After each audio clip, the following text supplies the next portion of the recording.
What's up, YouTube? Kristo here, and I've got something a lot of you have been waiting a long time for.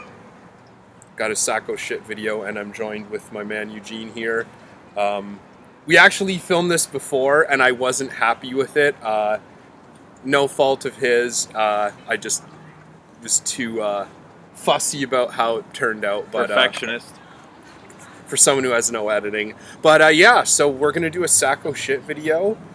Basically, if you haven't seen it before, we've got pillowcases. I had to replace the whiskas bags, left them behind in Indonesia, so we've got like upgraded to these silky smooth yeah, pillowcases. So we've basically got perfumes that we both own, like respectively, in our SOSs, and we're gonna pull one out and we're going to say why it's shit. But what's going to be different from my series before is this time the other person can kind of counter and say if they agree that it's shit or if they disagree with it.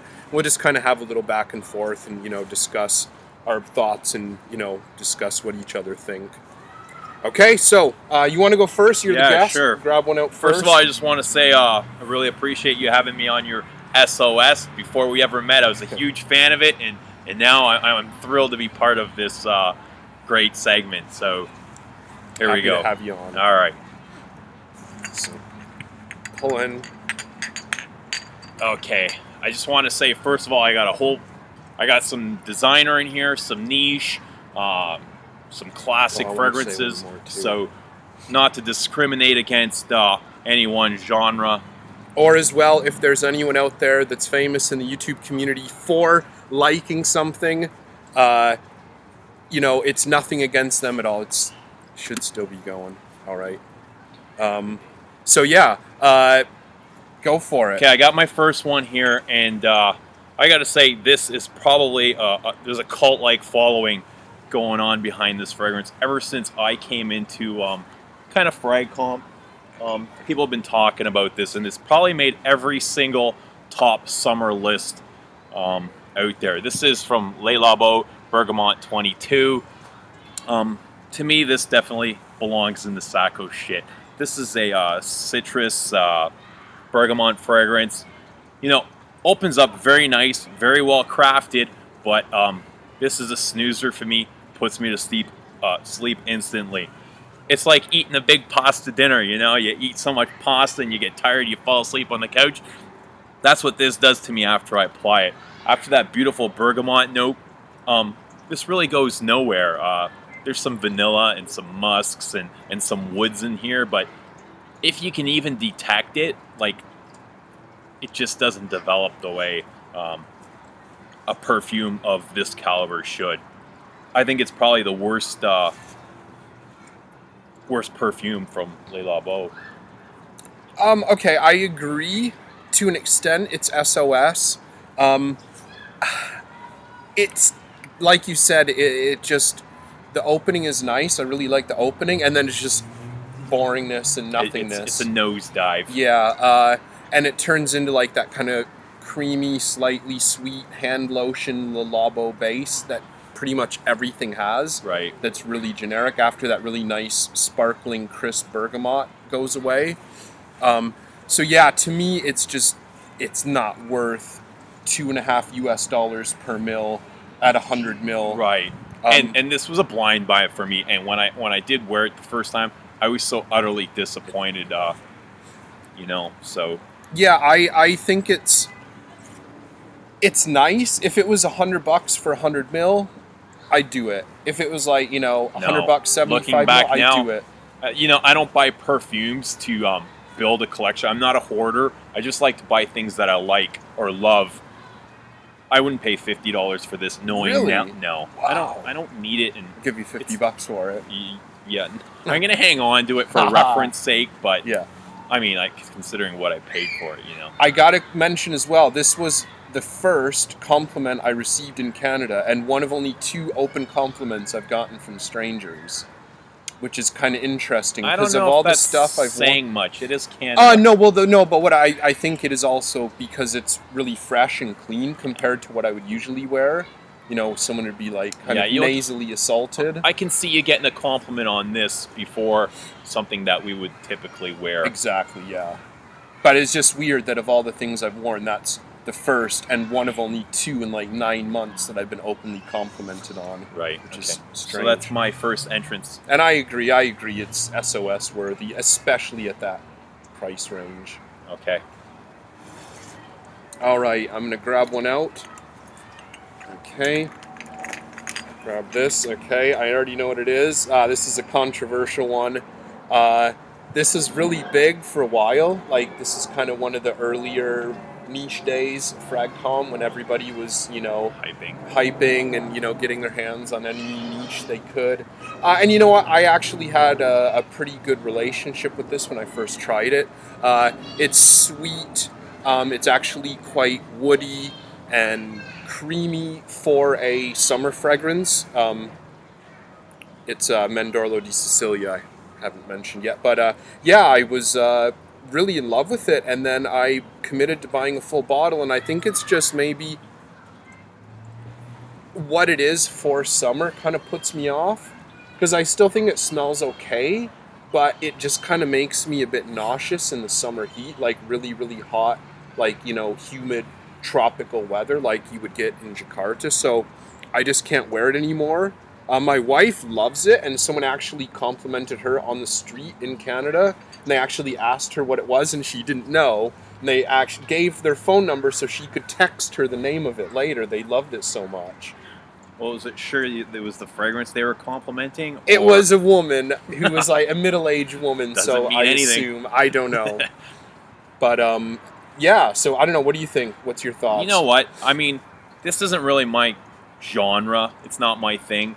Maybe early on in my journey I could see, rocking this, but as of right now, no. I couldn't see myself going to buy a bottle of anything from Acqua di Parma. That is like the only Acqua di Parma I've ever liked. They're really all about fresh scents, and just lately in the last couple of years, they're coming out with some heavier style fragrances, which still aren't really to my liking. I've not really tried. I've tried the oud, but that's about it. I think as well, when I tried this, I had been let down by quite a few Acqua di Parmas, and I tried this, and it was quite different. And kind of 4 or 5 years ago when I first tried this, it was quite different and unique for summer. But I've delved in so much deeper, and I've got my hands on so much more niche now for summer, and there's so much better out there than this, in my opinion. It does have stellar performance, but it's just, I don't know, just the sweetness, the anisey, vanilla kind of thing, it just doesn't sit with me for summer.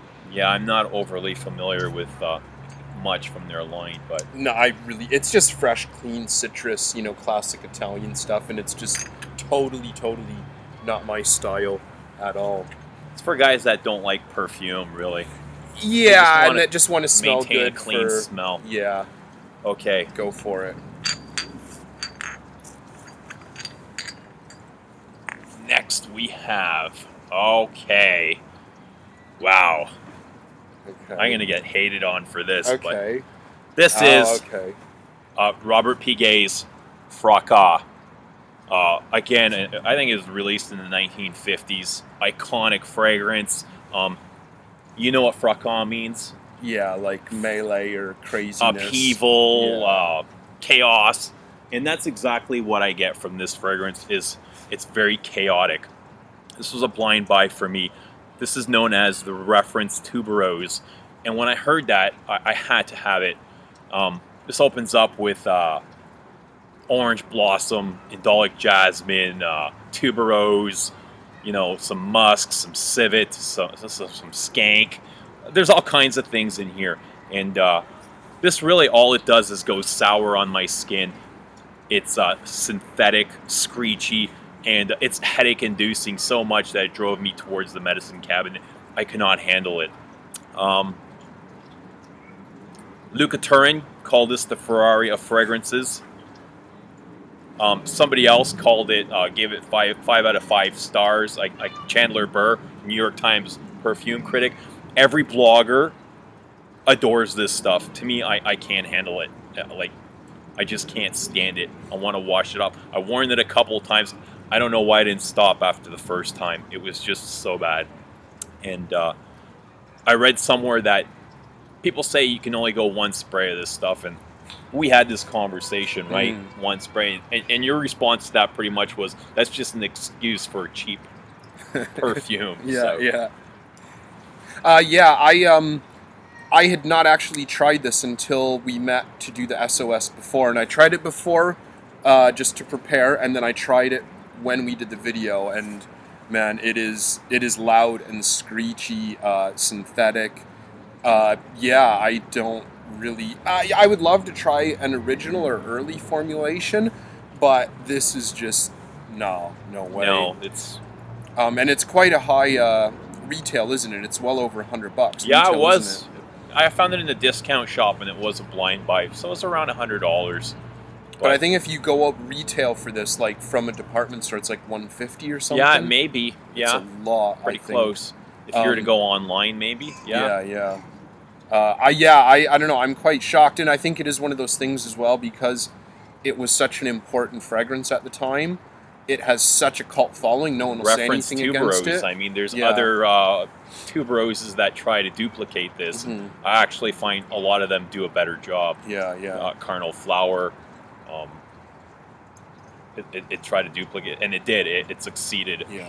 Fracas. Yeah, you can't compare Mall and, Puguay, though. Like, they're just totally different ends of the spectrum. Yeah. And Carnal Flower is really amazing.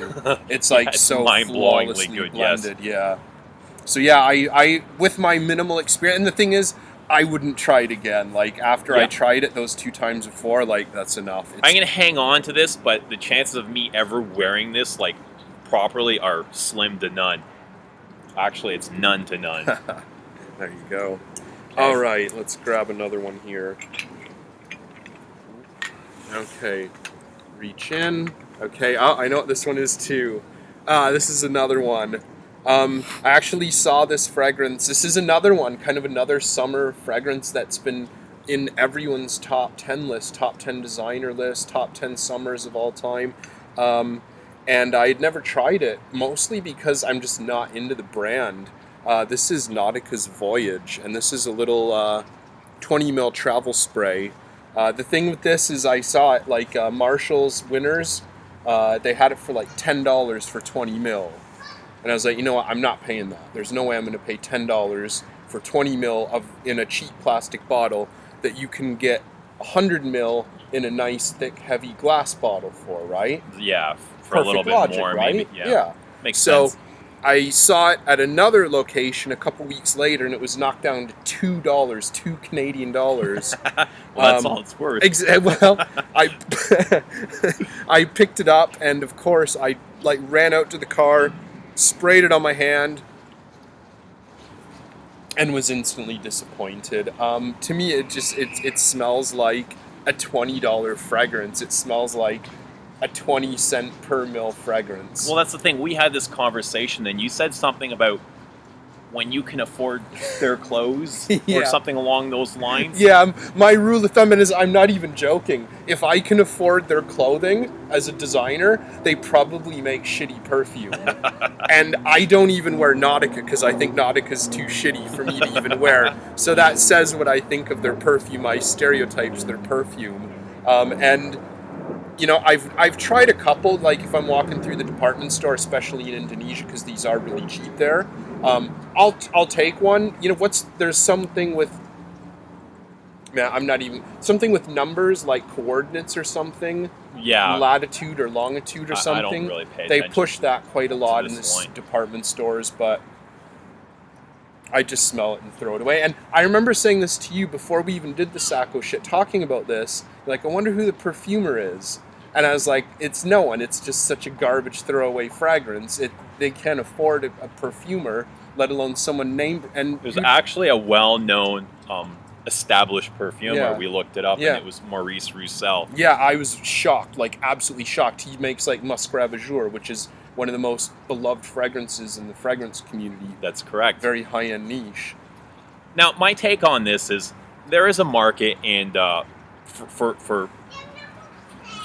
somebody like this, a $20 fragrance, right? This obviously isn't for you and me. This is for your young student, somebody in high school or college. Yeah.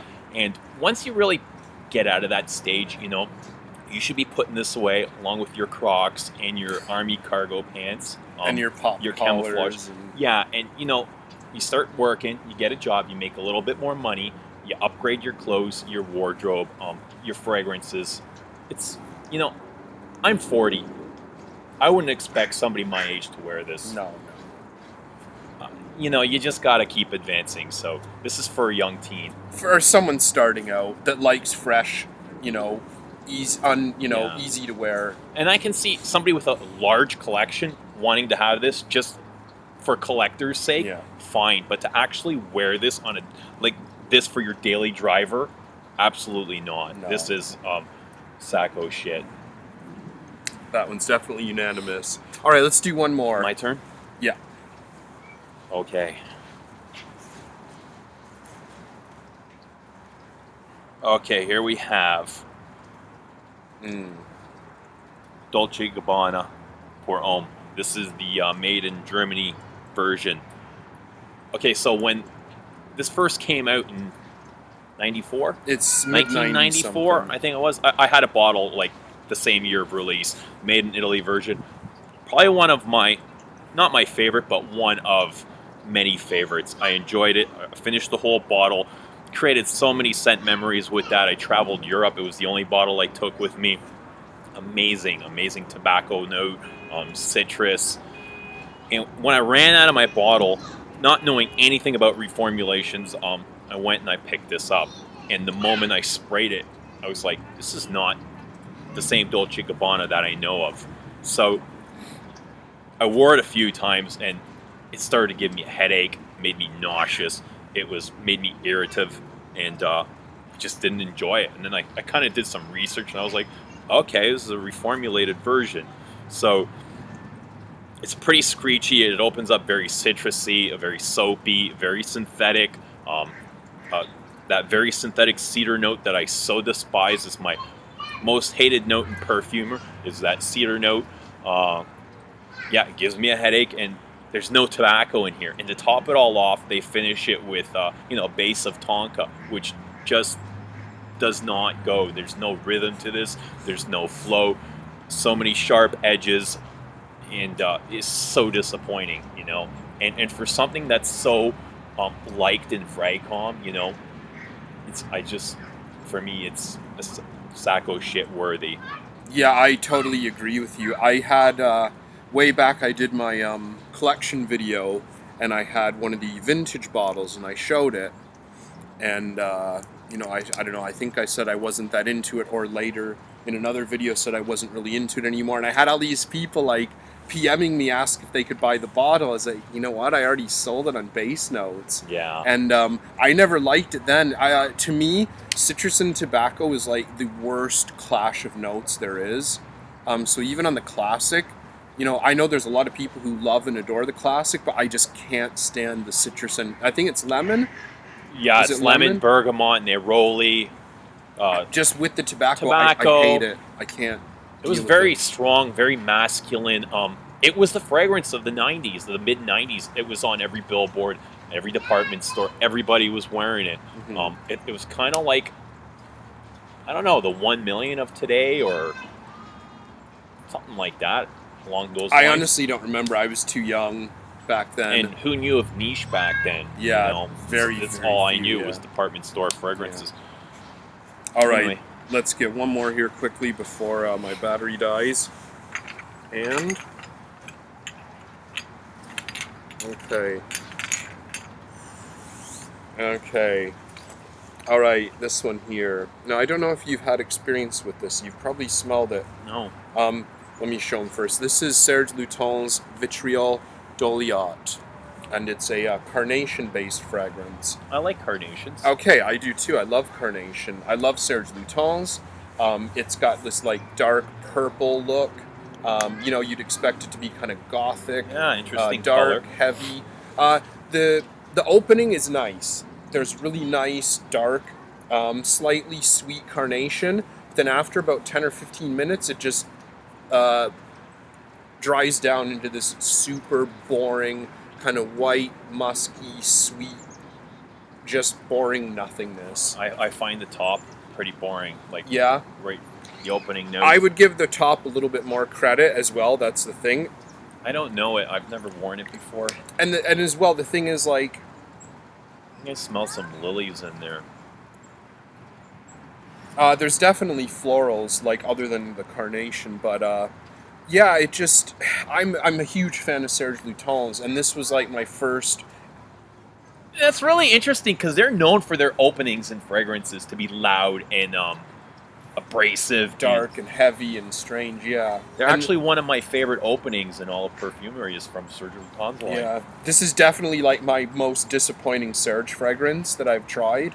You know, from the, you know, kind of rectagonal bottles. There's a whole other line that we're going to talk about another time, I'm sure. But yeah, this is by far, it was my first big disappointment. I think it's still my most disappointing. There's a few of the newer ones, L'Orpheline and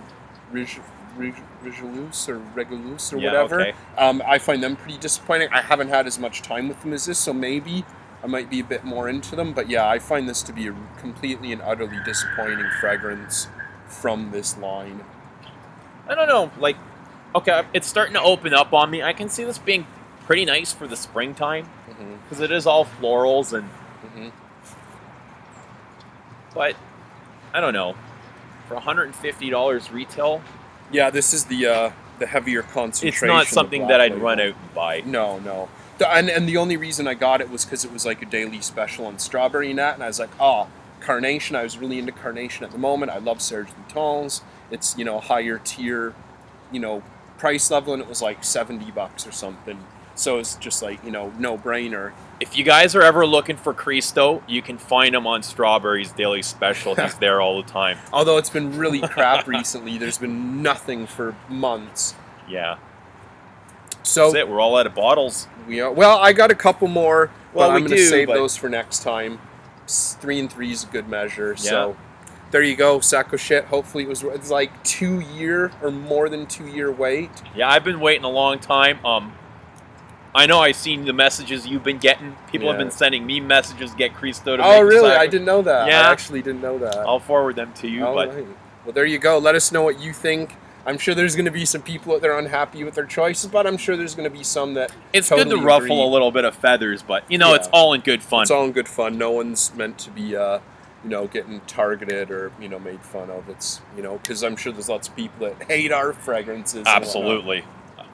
So, thanks, Eugene. All right, for, man. Thanks for joining. having me. I really appreciate it. Okay, everyone, I'll see you again soon.